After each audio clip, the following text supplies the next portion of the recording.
Be phenomenal every day. Halo guys, di video kali ini saya akan membahas studi kasus ya.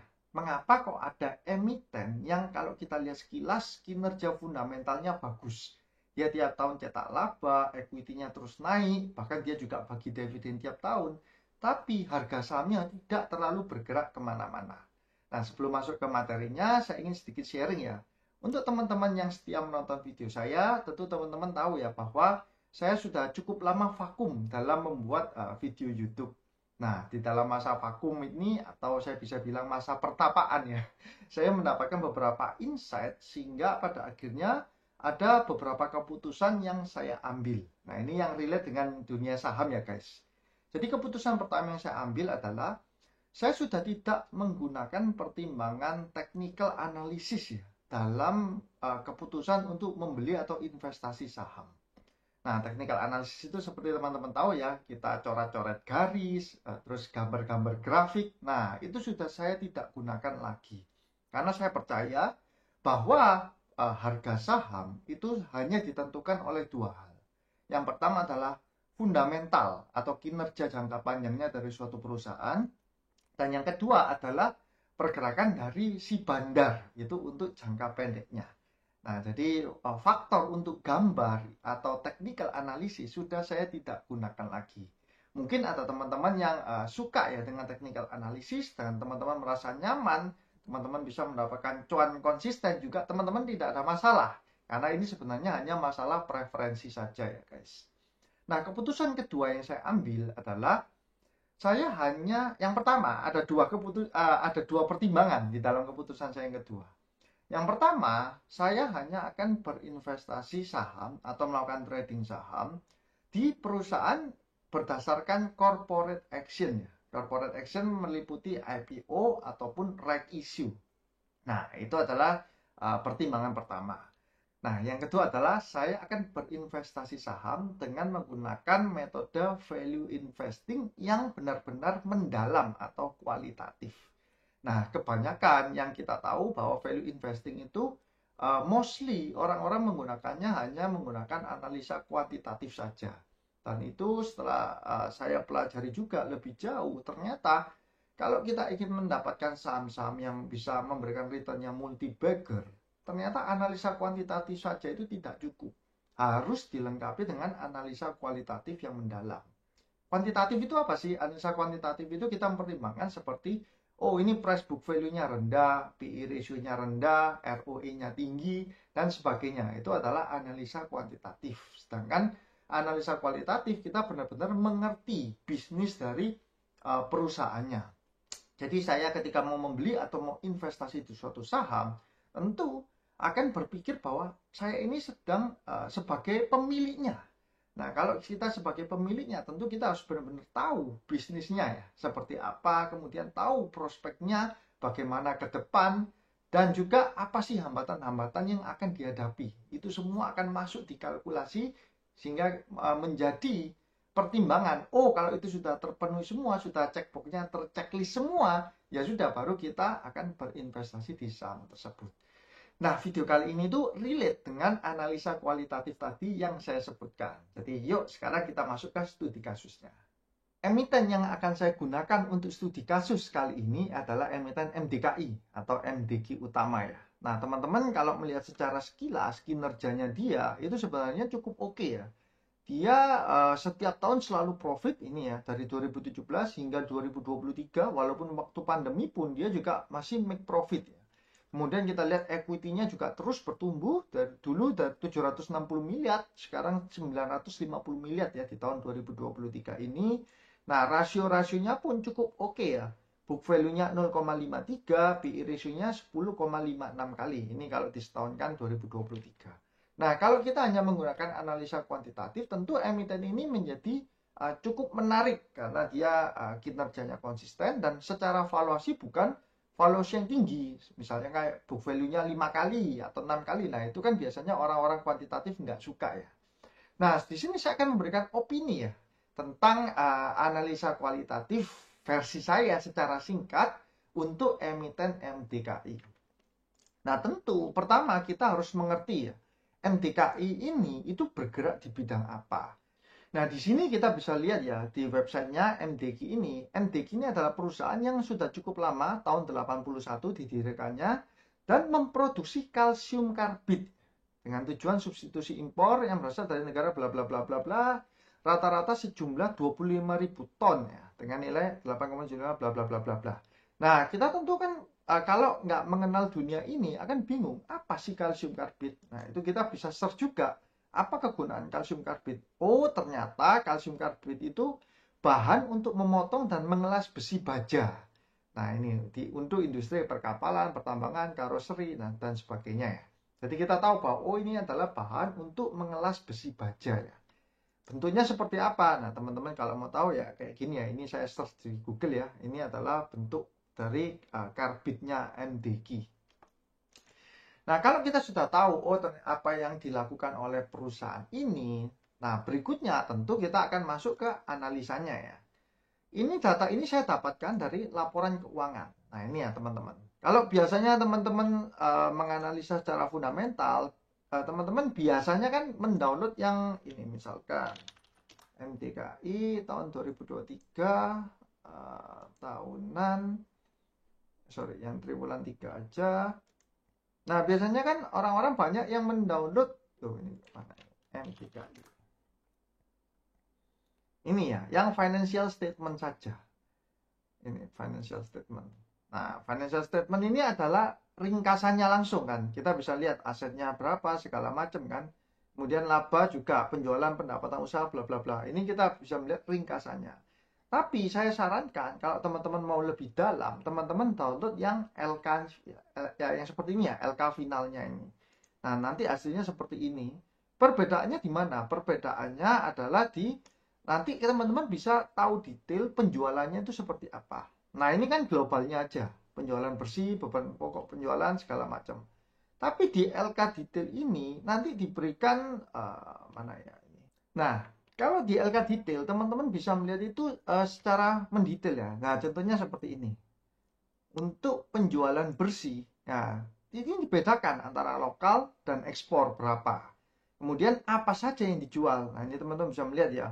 Bahwa dia juga ada, air conditioner, AC. Dia juga ada berjualan AC dan jasanya. Itu untuk ke pihak berelasi dan juga pihak ketiganya dia ada jual. Nah, ini yang utama ya, kalsium karbitnya. Ini mendominasi ya omsetnya, terus ada AC, mortar cuma sedikit, dan ini ada potongan penjualan. Ini teman-teman bisa melihat secara mendalam ya.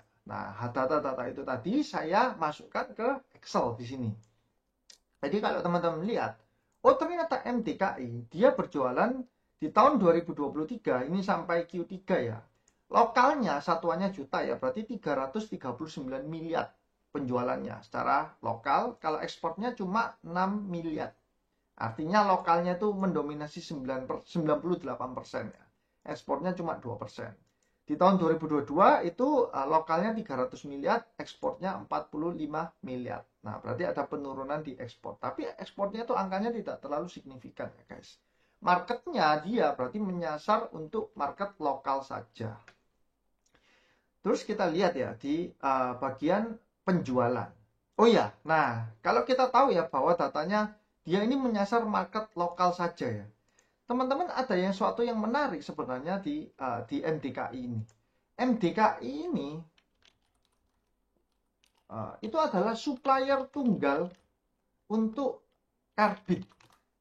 Nah, teman-teman bisa melihat ini ya, satu-satunya produsen kalsium karbit di Indonesia.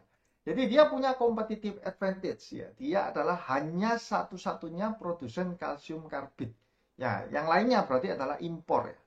Nah, seharusnya seperti ini kan sangat menarik kan. Nah, ini nanti akan saya bahas lebih dalam lagi guys.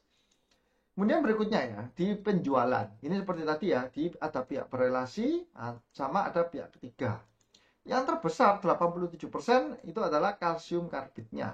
Nah, di tahun 2023 ini sekian, kemudian di 2022 309 miliarnya. Air conditionernya tidak terlalu banyak, 43 miliar. Di tahun 2022 33 M. Sehingga kalau di total penjualannya adalah ini ya, 341.195 total penjualannya. Nah, di tahun 2023. Kemudian kita juga bisa melihat COGS. COGS itu ibaratnya kalau kita berdagang, simpelnya kan HPP-nya berapa sih? Kulaannya itu berapa? Nah, COGS-nya itu adalah 273 miliar atau kalau kita persentasekan setara 79% dari total penjualan. Nah, berarti untung kotor atau gross profit marginnya dia adalah 21% di tahun 2023 ini. Di tahun 2022 gross profit marginnya itu adalah 100 dikurangi 82% berarti 18% ya, lebih kecil. Ini berarti bagus dia di tahun 2023 gross profitnya lebih tinggi. Nah, dijelaskan juga untuk beban-bebannya ya, beban penjualan ada beban angkut, gaji upah segala macam. Nah, ini ada 10 miliar, ini 17 miliar. Kemudian ada beban umum dan administrasi. Nah, di sini kita lihat ada 21 M total ya dan 20 M. Nah, teman-teman kalau di sini biasanya saya lihat adalah gaji dan upah. Gaji dan upahnya ini apakah masuk akal ya? Atau ada perusahaan yang dia direksinya itu gajinya itu setinggi langit ya. Nah, itu kita bisa cek di bagian sini ya. Kemudian ada beban pendanaan. Beban pendanaan ini cuma sedikit sekali, 478. Artinya 478 juta ya. Terus ada provisi sama liabilitas sewa. Nah, totalnya 511. Jadi perusahaan MDKI ini berarti kalau teman-teman lihat ini ya, secara interest expense atau beban bunganya itu kecil sekali. Ya, jadi dia hutangnya itu tergolong sangat amat kecil. Cuman bayar bunganya setahun hanya 511 juta. Padahal omset yang dihasilkan 346 miliar ya. Nah, itu teman-teman bisa lihat di sini ya. Kemudian total ada beban pajak 9 M di tahun 2023 dan di tahun 2022 5,6 M. Nah, oh ya, saya lupa bilang. Di sini berarti kalau kita ngitung net profit, maka tentu ada di sini ya. Total penjualan dikurangi COGS kan kita ketemu gross profit. Kita kurangi semua beban-beban ini menjadi net profit. Tapi saya biasanya itu tidak menghitung dari pendapatan lain-lainnya. Jadi pendapatan lain-lain kalau teman-teman lihat itu saya buang di sini. Padahal kalau teman-teman lihat di sini, ini kan ada penjualan bersih, kemudian ada beban pokok penjualan, kemudian ini ada pendapatan lain-lain. Pendapatan lain-lain dari mana? Dari bunga. Nah, dia mungkin ada penempatan obligasi atau deposito ya. Terus penjualan scrap atau sampah ya, barang-barang sisa. Itu dia juga ada laba selisih kurs. Nah, mengapa kok saya buang pendapatan lain-lain? Karena ini bukan merupakan pendapatan yang pasti dan bukan pendapatan secara core bisnis ya. Nah, itu mengapa kok salah satu alasan saya tidak terlalu memperhitungkan pendapatan lain-lain. Nah, kalau teman-teman kurangin semua, maka dia akan keluar angkanya setiap di tahun 2023 sampai Q3 dia net profitnya 28 miliar, di 2022 16,9 miliar. Nah, selain angka-angka ini, kita juga perhatikan di sini. Nah, ini ya, teman-teman. Oh, ada penjualan yang melebihi 10% dari jumlah penjualan bersih. Ya, ke Antam. Persentasenya berapa? 22%. Di tahun 2023, di tahun 2022 20% ya. Nah, saya bilang ini sebenarnya masih normal karena biasanya yang berbahaya kalau ada emiten yang penjualannya itu hanya ke satu saja, ke satu tempat ya. Nah, mencapai 70-80% ya, yang lainnya hanya kecil-kecil. Artinya kalau satu kliennya dia itu tidak order atau mengurangi order, maka akan berdampak signifikan. Nah, kalau misalkan hanya satu saja yang di atas 10% dan ini nominalnya cuma 22% ya, menurut saya masih oke lah, masih sangat oke. Nah, ini oh ya, untuk COGS sebenarnya di laporan ini pun itu dirinci ya, di LK ini dirinci. COGS-nya itu terdiri dari apa saja. Nah, ini beban pokok penjualan ini. Kan tadi saya sebutkan langsung gelondong ya, 273M. Tapi sebenarnya di sini kita bisa lihat untuk perinciannya. Dia ada persediaan bahan baku ya, di awal tahun berapa, beli berapa sehingga akhir tahun berapa. Nah, yang terpenting kalau di bisnis model seperti MDKI ini adalah di pemakaian bahan baku ya. Artinya di 2022 dia 146, terus di tahun 2023 dia naik ya menjadi 152.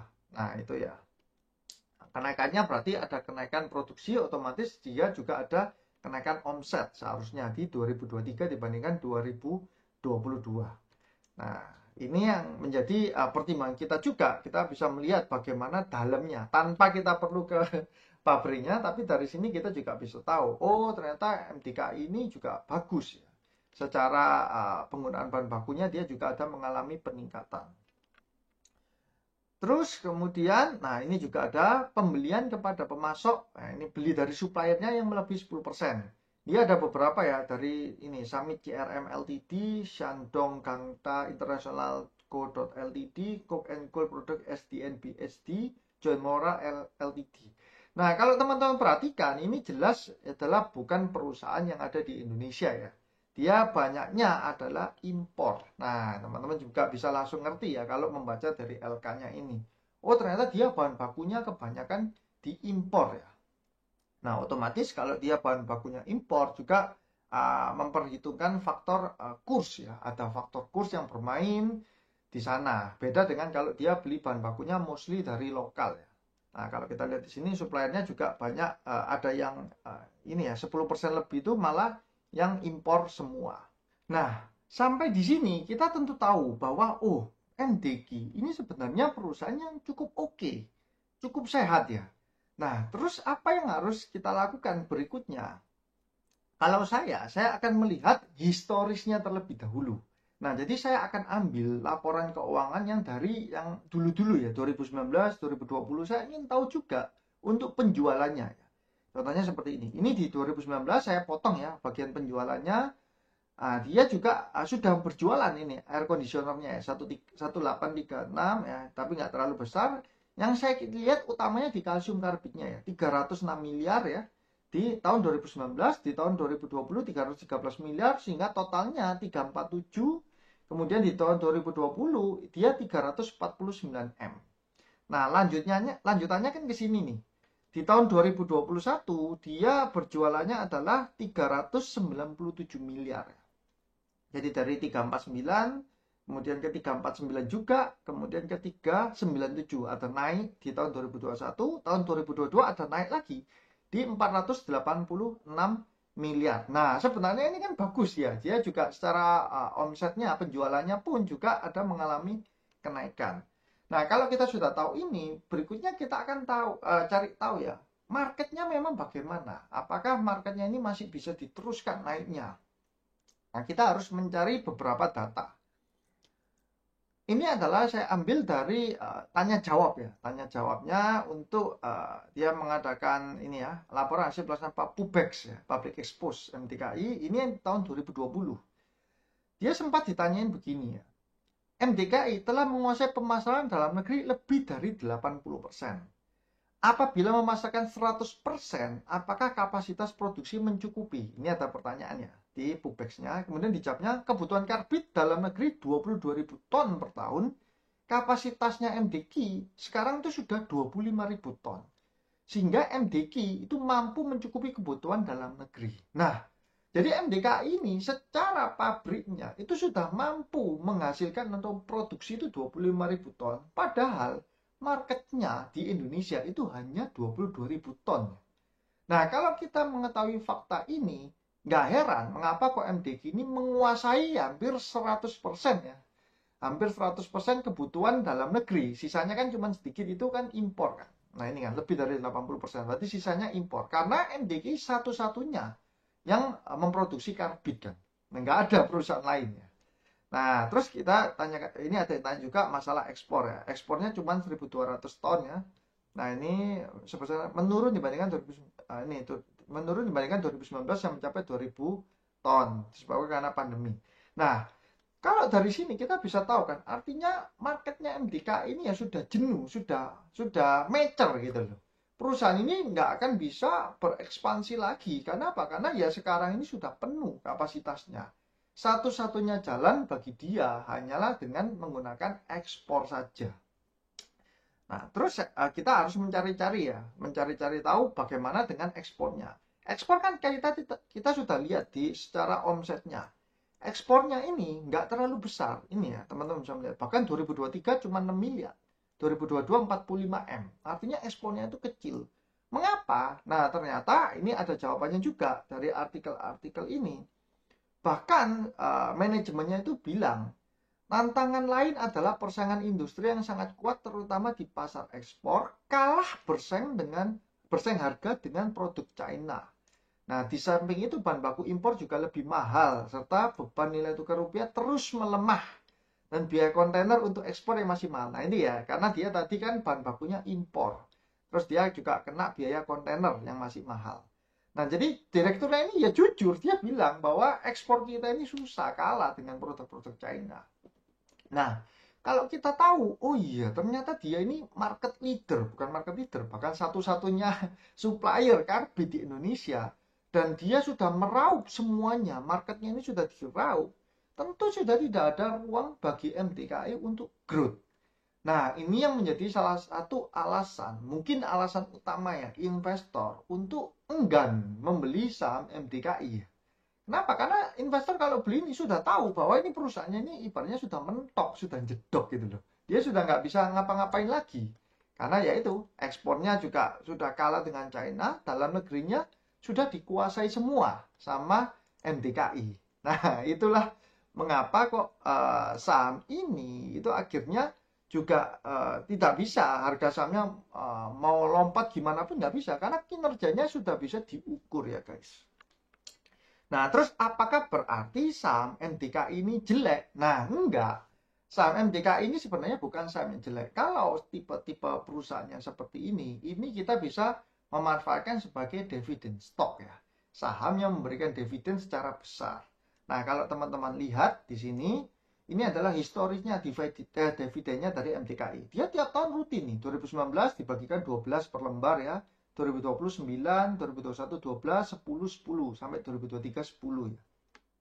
Nah, kalau kita lihat pun ini ya, DPR dividend payout ratio-nya pun tinggi ya, 75%, 66%, 66%. Mengapa kok tinggi ya? Karena perusahaan ini sudah nggak tahu, sudah nggak bisa expand yang sampai besar-besaran gitu loh, karena dia marketnya sudah ambil semua. Kecuali misal nih, dia tadi ada ada di penjualan ini itu ada mortar ya. Ada penjualan mortar mana tadi. Nah, ini ada mortar. Kalau misal nih nanti mortarnya tiba-tiba dia bisa bangkit penjualannya segala macam, nah itu baru mungkin investor akan melirik ke saham MDKI. Tapi kalau misalkan enggak, ya repot karena karbitnya sudah jenuh. Dan untuk air conditionernya pun ya, ini kan dia, oh ya saya sempat browsing, nah ini ya ketemu ini itu aircon ini punyanya MDKI. Jadi memang dia punya perusahaan yang bergerak di manufaktur AC ya. Ini pun juga nggak terlalu growth-nya nggak terlalu signifikan ya. Kalau kita perhatikan dari sini, dari yang di atas pun 2019 Aircon-nya sudah 41 miliar, 2020 turun ke 36, 2021 59, 2021 ini 36 miliar, 2022 54. Jadi kurang lebih ya naik turun ya untuk Aircon-nya. Yang bisa diharapkan malah yang dari sisi mortarnya ini. Tapi mortar ini dia masih benar-benar baru ya. Nah, dia sempat mau bikin pabrik terus kena COVID, dia nggak jadi bikin. Nah, itulah yang mengapa kok menyebabkan harga MDKI ini nggak bisa kemana-mana gitu loh. Kalau kita lihat secara dividen, ini sahamnya bagus. Ya, kalau kita mau menjadikan MDKI sebagai dividen stock ya. DPR-nya besar dan dia rutin tiap tahun bagi dividen. Nah, terus kapan saat masuknya untuk investasi di MDKI? Kalau menurut saya, misalkan gini, anggaplah kita dividen DPS-nya ini sama ya, 12, 10, 10, saya anggap 12 lah. Kalau misalkan di harganya MDKI sekarang kan 200 nih per lembar saham. Ini kan, sekarang 200 rupiah kan. Di harga 200 artinya teman-teman punya yield itu adalah 6%. Menarik nggak? Kalau menurut saya biasa. Nah, kapan MDKI ini menjadi menarik? Kalau misalkan terjadi suatu crash ya, terjadi suatu crash sehingga yieldnya itu bisa tinggi. Let's say ini yieldnya misalkan 10%. Nah, kapan yieldnya 10%? Kalau harga saham dari MDKI itu adalah di angka 120 dengan DPS-nya cuma 12 ya. Nah, kalau misalkan DPS-nya dia bisa menaikkan lagi jadi 15, nah tentu akan berubah faktor yieldnya ini. Misalkan ini 15 ya. Nah, untuk yield 10% cuman harganya sudah 150 sudah 10% kan. Ini Pak, menurut saya kalau sudah seperti ini yieldnya sudah 10%-an, artinya orang-orang yang sukanya investasi di deposito atau obligasi ya lebih baik beli sahamnya MDKI karena dia sudah juga kasih yield 10% itu cukup tinggi gitu loh. Nah, pernah nggak sih MDKI ini jatuh sampai ke harga 150? Ya tentu pernah, waktu dia kena COVID ya. Kalau saya nggak salah, bentar ya, saya search MDKI waktu COVID itu dia bahkan ini ya menyentuh 120 perak saja. Oh ya, benar-benar. Nah, ini bottomnya dia, ini 120 perak. Kalau orang-orang ada yang beli di harga 120 ya tinggi sekali, dia dapat yieldnya 10% per tahun. Nah, jadi kalau kita melihat secara mengulik ya, secara laporan keuangannya atau secara kualitatifnya, walaupun di video ini sebenarnya saya belum melakukan full ya, secara menjelaskan secara full kualitatifnya, tapi teman-teman bisa mendapatkan gambaran bahwa kita dalam berinvestasi saham bukan hanya melihat rasionya, oh ini PER-nya murah, PBV-nya rendah, enggak hanya seperti itu saja, tapi kita juga harus benar-benar tahu perusahaan ini bergerak di bidang apa sih, terus dia ini punya competitive advantage apa, dia produknya ini gampang nggak digantikan, kemudian dia ini punya mudah nggak perusahaan-perusahaan lain untuk membuat perusahaan yang serupa dengan dia atau ibaratnya menjadi kompetitornya. Nah, itulah yang kita perlu pelajari juga di dalam melakukan analisa kualitatif ya. Terus ada satu teman saya yang pernah bertanya gini, loh MDKI ini mengapa kok tidak ada saingan ya? Jadi kok dia menjadi single suppliernya karbit di Indonesia. Nah, waktu saya ditanyain seperti itu, saya pun juga sempat berpikir, iya ya, kenapa kok nggak ada ya? Nggak ada saingan. Nah, jawabannya ini menurut saya. Nah, analisa kualitatif ini kalau kita benar-benar mengerti, itu enak. Karena kita bisa berdiskusi dengan pikiran kita kan. Ini menurut saya, mengapa kok nggak ada saingan? Teman-teman bisa lihat di balance sheet-nya ya. Di balance sheet, MDKI ini, dia punya aset tetap 630 miliar. Ya kan? Dia punya inventory 100 M. Kalau ada perusahaan lain yang ingin menyaingi si MDKI, merebut marketnya karbit di Indonesia, minim-minim dia akan mengeluarkan budget 630 M untuk ini beli tanah, bangun pabrik ya, sehingga sama lah, minimal sama dengan MDKI. Terus dia juga punya stoknya minimal sama, berarti 730 M ya. Sebenarnya ditambah lagi dengan dia tentu butuh marketing lah segala macam yang juga ada biayanya, tapi itu nggak saya hitung lah, saya anggap cuman aset tetap dan persediaan itu 600 plus 107 M itu 730 M. Nah, dia harus invest sebesar 730 M. Namun kalau teman-teman lihat laba yang dihasilkan oleh MDKI ya, nah ini ya, kalau kita lihat kalau misalkan disetahunkan dari uang yang diinvestkan 730 M, investor itu kan sudah tahu bahwa oh ya labanya kurang lebih ya sama seperti ini, labanya MDKI kan sekitar berapa ini ya, saya anggap 40 miliar lah, kurang lebih 40 M. Investnya 730 miliar, laba yang dihasilkan, potensi laba ya, bukan laba yang pasti dihasilkan, potensi laba yang dihasilkan itu cuman 40 M. Nah, ya tentu investor berpikir ya ngapain, sudah saya nggak akan masuk lah ke ranahnya MDKI. Nah, itulah menurut saya mengapa kok nggak ada perusahaan lain yang mau bersaing ya dengan MDKI. Karena secara profit dibandingkan dengan modal yang harus dikeluarkan pun itu tidak terlalu menarik bagi investor lain gitu loh. Nah, ini adalah salah satu contoh ya guys, analisa kualitatif secara singkat ya. Nah, semoga dapat memberikan wawasan atau insight juga untuk teman-teman. Saya juga ingin mengucapkan terima kasih ya untuk teman-teman yang masih setia menonton video-video saya, dan kalau teman-teman mempunyai insight atau teman-teman yang juga sudah jago nih dalam menganalisa secara value investing, nah teman-teman bisa share ya pengalaman teman-teman di kolom komentar di bawah. Oke guys, cukup sekian untuk video kali ini. Saya doakan semoga teman-teman sehat selalu, semakin sukses dan cuan selalu. See you guys.